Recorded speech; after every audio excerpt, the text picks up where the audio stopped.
आदिति मेरी twin sister है। सिर्फ 2 मिनट बड़ी है, लेकिन बिहेव ऐसे करती है जैसे पूरे 2 साल बड़ी हो।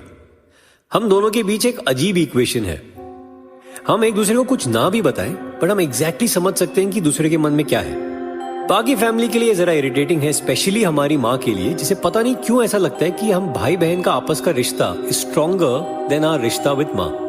शायद ये ट्विंस के साथ ही होता है। ओए छोड़ू, तू तैयार नहीं हुआ? यार मैंने कह दिया मैं नहीं आ रहा हूँ। क्या है, अपनी बहन के लिए इतना भी नहीं कर सकता? पानी चाहिए पिला सकता हूँ, लेकिन तुझे फ्ली मार्केट नहीं लेकर चलने वाला। लेकर चलने को कौन कह रहा है? साथ चलने को कह रही हूँ, कंपनी देने को। तो ढूंढ लेना कोई और कंपनी, उम्र हो गई तेरी। हाँ हाँ ढूंढ लूंगी, फिलहाल अभी की बात कर रही हूँ। प्लीज यार, तेरे साथ शॉपिंग पे जाना बहुत बोरिंग है अदिति। अब भी तेरी कोई गर्लफ्रेंड आकर कहेगी ना तो फौरन चल देगा। साले जब सच में चली जाऊंगी ना तो ओ, बस बस बस, अब ये वाला राग मत शुरू कर। चल, लेकिन अभी कह रहा हूँ 2 घंटे से ज्यादा नहीं रुकूंगा, सिर्फ 2 घंटे। ओ ले मेरा प्यारा सा छोटा सा स्वीट लिटिल ब्रदर, चल चल चल। मुझे एक तो शॉपिंग से ही चिढ़ है, ऊपर से लड़कियों के साथ शॉपिंग मींस जब तक हर एक दुकान पर 2 बार घूम ना ले तब तक डिसाइड ही नहीं कर सकते कि क्या लेना है। और वही हुआ फ्ली मार्केट में। 1 घंटा हो गया था, हम दुकानों के दूसरे राउंड पर थे जब मैंने एक लेमनेड ऑर्डर किया और मैं उसी स्टॉल पर रुक गया। अदिति मैं यही हूँ, तू देख ले, तेरा जब हो जाएगा तो फोन कर देना मुझे, या यहीं आ जाना वापस। हाँ ओके ओके ओके। मैं अपना लेमनेड सिप ही कर रहा था जब मेरी नजर एक स्टॉल पर गई। उस स्टॉल के राइट कॉर्नर पर एक पेडिस्टल पर एक बहुत ही सुंदर बॉक्स रखा हुआ था। मैं लेमनेड हाथ में लिए उस बॉक्स की तरफ अट्रैक्ट होता हुआ स्टॉल पे पहुंच गया। पास जाकर देखा तो it was a musical box, most beautiful object I have ever seen in my life.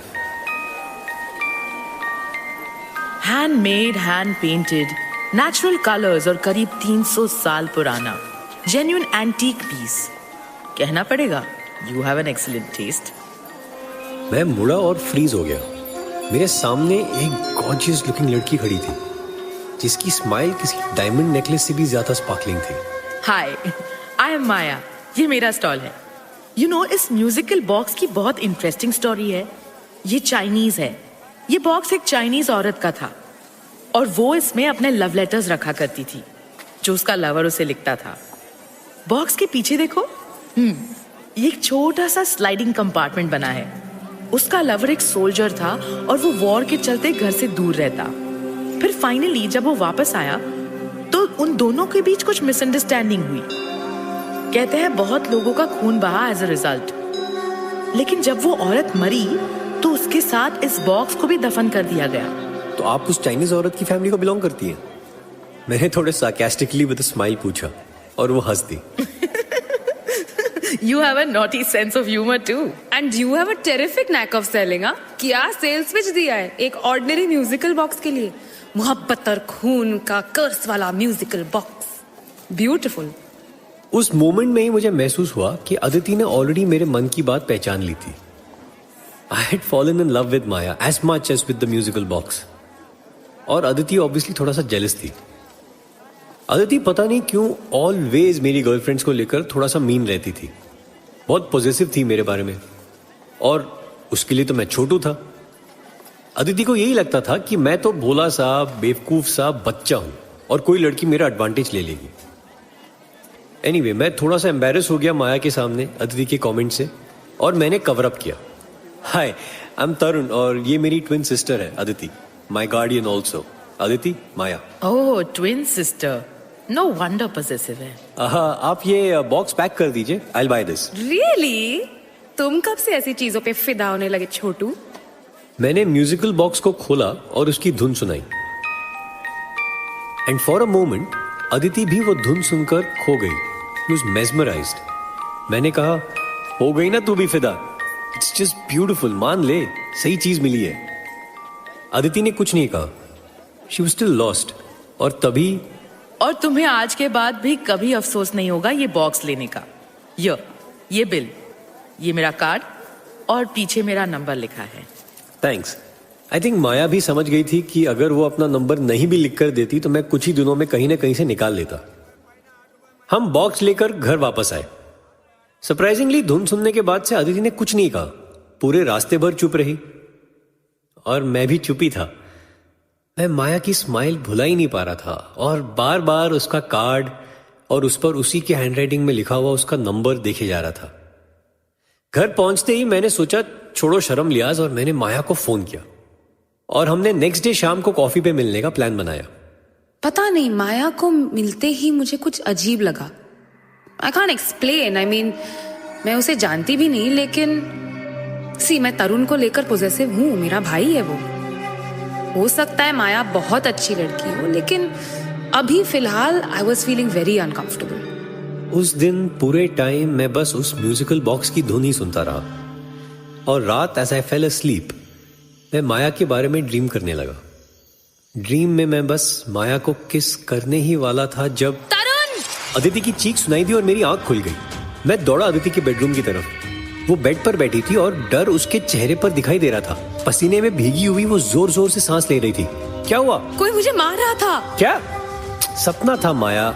और ये कहते ही Aditi give me a dirty look. मैं बिलीव नहीं कर पा रहा था कि मेरे मुंह से माया का नाम कैसे निकला। तरुण, मैं बता रही हूँ ये लड़की सही नहीं है। उसने ऑलरेडी तुझ पर कंप्लीट कंट्रोल कर लिया है। प्लीज उस म्यूजिकल बॉक्स को फेंक दे। Something is not right. क्या बकवास कर रही है यार? बुरा सपना देखा है तूने बस।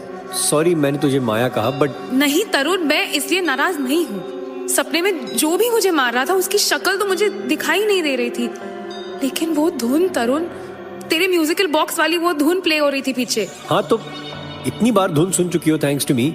ड्रीम्स में भी यही होता है ना, reality gets mixed up with our fears और हेट्रेड। उस रात के बाद तरुण और मेरे बीच बात बात पर आर्ग्यूमेंट शुरू हो गए। अगले 2 महीने में 3 बार हम बहुत बुरी तरह से लड़े। ऐसा पहले कभी नहीं हुआ था। तरुण रेगुलरली माया से मिल रहा था and he was very happy. मुझे भी इस बीच कोई मिल गया, मोहित मेरा पहला बॉयफ्रेंड नहीं था और मैं तरुण की तरह किसी पर भी यूं ही फिसलती नहीं। लेकिन मोहित की सबसे अच्छी बात मुझे ये लगी कि पहले ही मुलाकात से ही was very honest with me. Mohit settle होने की प्लानिंग कर रहा था and he was very serious about our relationship. उसने मुझे पहले से ही अपने बारे में, अपने फैमिली के बारे में सब बता दिया था और धीरे धीरे मुझे मोहित अच्छा लगने लगा। आई डिसाइडेड मैं मोहित से ही शादी करूंगी। ये डिसाइड करने के बाद मैंने मोहित को तरुण से मिलवाया और तरुण माया को साथ लेकर आया मोहित से मिलने। सच कहूं तो मुझे मोहित बहुत अच्छा लगा। अदिति के लिए इससे बेटर मैच मिल ही नहीं सकता था। They were made for each other. Mohit से मिलने के बाद मैं माया को उसके घर ड्रॉप करने जा रहा था जब तरुण, मुझे कुछ कहना तो नहीं चाहिए। I mean, ये तुम्हारे फैमिली का मामला है, लेकिन मैं अपना फर्ज मानती हूँ तुम्हें ये बताना। अदिति को डेंजर है। देखो मैं एंजल रीडर भी हूँ। It's a god's gift. कैसा डेंजर है अदिति को? अदिति का ये रिश्ता, उससे मोहित से शादी नहीं करनी चाहिए। क्यों? देखो मैं यूं ही कुछ ज्यादा नहीं कहना चाहती। अगर मैं अदिति के साथ एक सेशन कर लूं तो क्लियर पिक्चर दे सकती हूँ, लेकिन बिलीव मी, मैं आज तक अपने प्रेडिक्शंस में कभी गलत नहीं रही हूँ। माया की बात सुनकर नेचुरली मैं टेंशन में तो आया। मुझे पता था अदिति कभी नहीं मानेगी उसके साथ सेशन के लिए। इनफैक्ट अदिति को लगेगा कि माया जानबूझकर मुझे भड़का रही है। अदिति वैसे ही माया को लाइक नहीं करती थी, लेकिन मुझे किसी भी तरह ये सेशन करवाना पड़ेगा। आई केयर अबाउट माई सिस्टर। जिस दिन मोहित पहली बार घर आया, उसे भी तरुण का म्यूजिकल बॉक्स बहुत पसंद आया। उस म्यूजिकल बॉक्स की धुन सुनकर वो बस वही गुनगुनाने लगा। और उस शाम जब हम बाहर डिनर कर रहे थे, हमारी पहली फाइट हुई। एक स्टूपिड टिप पर हमारी लड़ाई हो गई। सिर्फ आर्ग्यूमेंट नहीं, लड़ाई। और मैं वही रेस्टोरेंट में उसको भला बुरा सुनाकर निकल गई। पता नहीं मुझे क्या हुआ। और मोहित भी, जो वैसे तो बहुत ही पेशेंट शांत तबीयत का है, उसने भी मुझसे सीधा सीधा ये बोल दिया कि Aditi, you are behaving like an idiot, okay? अगर तुम्हें मेरे टिप छोड़ने से इतनी प्रॉब्लम हो रही है तो लेट्स फॉरगेट दिस रिलेशनशिप यार। उस पल मैं ये इमेजिन भी नहीं कर सकती थी। इस सब का रीजन वो म्यूजिकल बॉक्स था। ये मैं आज कह सकती हूँ। एक्चुअली वो म्यूजिकल बॉक्स से ज्यादा इस सब का रीजन माया थी। और ये बात जब मुझे पता चली तो बहुत लेट हो चुका था। आई मीन, मैंने अदिति को वो सब बताया जो माया ने मोहित और उसकी रिलेशनशिप के बारे में कहा था, और मैंने अदिति से रिक्वेस्ट की कि वो माया के साथ एक सेशन कर ले। सरप्राइजिंगली अदिति मान भी गई। शायद मोहित के साथ हुई फाइट ने उसे बहुत डिस्टर्ब कर दिया था। उसी वीक संडे को अदिति और मैं माया के घर पहुंचे। मैं माया को बता चुका था कि हम दोनों 2 बजे उसके घर पहुंचेंगे, लेकिन जब हम वहां पहुंचे तो माया कहीं गई हुई थी और उसका मैसेज आया कि वो आधे घंटे लेट होगी, कुछ अर्जेंट काम आ गया है। उसने बताया कि उसकी सर्वेंट घर पर हमारा वेट कर रही थी। माया की सर्वेंट ने हमें पानी सर्व किया और चाय के लिए पूछा। हमने मना कर दिया तो वो थोड़ी देर में निकल गई। अदिति और मैं माया के घर में अकेले थे। अदिति चुप बैठी थी। मैं यहां वहां माया की चीजें चेक करने लगा, उसकी फोटोज, डेकोरेटिव आइटम्स वगैरह, और अचानक मेरी नजर एक फोटो पर गई। उस फोटोग्राफ में एक बूढ़ी औरत खड़ी थी, अकेली, लेकिन वो बिल्कुल माया जैसी लग रही थी। मतलब माया बूढ़ी होकर ऐसी ही लगेगी। मैंने फोटो उठाई और गौर से देखने लगा। पहले मुझे लगा माया की मदर की फोटो होगी, लेकिन जब पास से फोटो को देखने लगा तो उस बूढ़ी के हाथ पर एक टैटू था, बिल्कुल जैसा माया के हाथ पे है। और माया की राइट आई के ऊपर एक हल्की सी बचपन की चोट का निशान है। उसने बताया था कि जब वो 5 साल की थी तब वो बिस्तर से गिर गई थी। फोटोग्राफ में इस बूढ़ी औरत के भी सेम टू सेम निशान था राइट आई के ऊपर। मुझे बहुत स्ट्रेंज लगा, ऐसा कैसे हो सकता है? सेम टैटू तो समझ में भी आता है, लेकिन सेम चोट का निशान भी? कौन थी ये औरत? और तभी डोरबेल बजी और फिर जैसे किसी ने डोर के लॉक में चाबी लगाई, उसकी साउंड आई। मैं पलटा और माया एंटर हुई और मेरे हाथ में फोटो देखकर वो रुक गई। उसके चेहरे का रंग उतर गया और उसने ना हाय कहा ना हेलो, सीधा किचन के अंदर चली गई और एक नाइफ लेकर आई। अपने बैग से एक एप्पल निकालकर काटने लगी। मैंने पूछा, क्या हुआ माया, बहुत भूख लग रही है? ना हाय कहा ना। नहीं, तुम लोग इतनी देर से वेट कर रहे हो ना, मैंने सोचा पहले कम से कम एक एप्पल तो खिला दूं। क्या मजाक कर रही हो?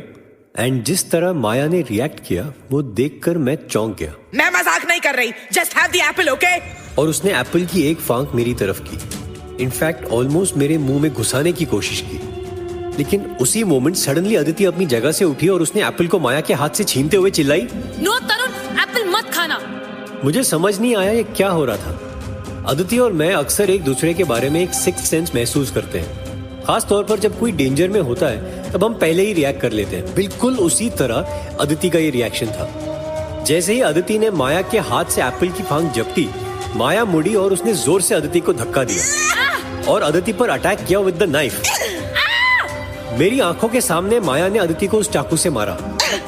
चाकू पेट में लग जाता, लेकिन अदिति का हाथ बीच में आ गया। मैं माया पर कूदा और मैंने माया को पकड़कर पीछे खींचा। क्या कर रही हो माया, हैव यू लॉस्ट इट? और माया ने मुड़कर चाकू मेरे पेट में घुसा दिया। नो तरुण! मैं अपना पेट पकड़े पीछे को गिरा और मैंने अपनी आंखों से देखा जैसे ही अदिति मेरी तरफ बढ़ी, माया ने अदिति के पेट में भी चाकू दे मारा। अदिति वहीं गिर गई, रोते रोते। घसीटते हुए वो मेरे पास पहुंची और मैंने माया की तरफ देखा। मेरे सामने माया का रूप बदलने लगा। उसके चेहरे पर झुर्रियां आने लगी, उसके बाल सफेद होने लगे। जैसे उस बूढ़ी की लुक थी फोटो में, वैसे ही दिखने लगी माया। और तुम्हें मारकर मुझे अपनी जवानी हमेशा के लिए मिल जाएगी। तुम्हारा खून अपने देवता पर चढ़ाऊंगी और मेरा काम हो जाएगा। मुझे अनमैरिड लेकिन 2 मैच्योर ट्विंस की बलि चाहिए थी और वो मुझे मिल गई। प्लान मेरा तुम दोनों को इस तरह मारने का तो नहीं था, लेकिन तुमने मुझे मजबूर किया।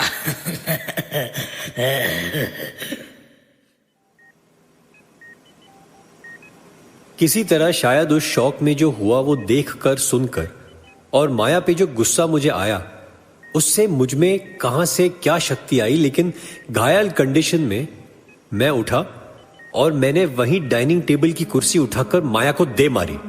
वो बेहोश होकर नीचे गिरी और मैंने एक एम्बुलेंस को फोन किया। हॉस्पिटल तो हम पहुंच गए, लेकिन अदिति बच नहीं पाई। She died. मैं अभी हॉस्पिटल में ही हूं। मुझे बताया गया है जब माया के घर पुलिस पहुंची तब तक वो वहां से भाग चुकी थी, लेकिन अभी कोई मुझे विजिट करने आया है। कौन है? हाय तरुण,